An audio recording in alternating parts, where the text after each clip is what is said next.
Deputy Speaker of the National Assembly Gladys Boss was forced to adjourn the Tuesday afternoon sitting after MPs walked out in protest over delayed disbursement of National Government Constituency Development Fund (NGCDF). According to the legislators, the funds have not been disbursed by the National Treasury despite passing the supplementary budget and approving the NGCDF committees. The Deputy Speaker was forced to take that decision because of lack of quorum.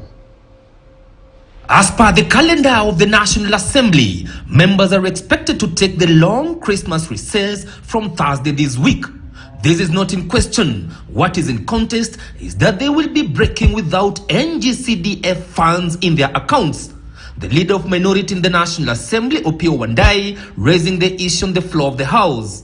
We are now in the 6th month of the financial year 2023-2024.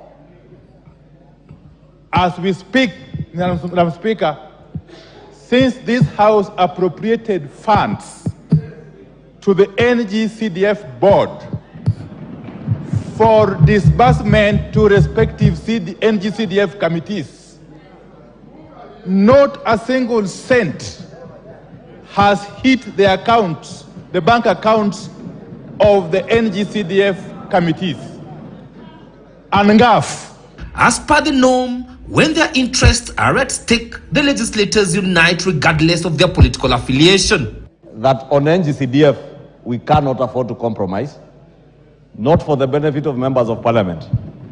And we must never make it look to the world like members of parliament have an interest in NGCDF.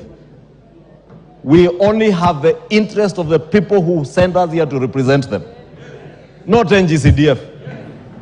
We actually would not care whether there is NGCDF or not, if they made sure that bursary money was with the people that we represent. We would not care. This issue must be addressed well, and we should not be begging anymore. I want to agree with also Honorable David Ochieng that it is the failure also of us as a House. It is a failure of us as a House that we pass money to the various votes, but when you go to the ground, there is no money. The disbursements of NGCDF, at least to take care of the bursary component, before we proceed on recess. It's a matter that cannot be dealt with after the recess has started.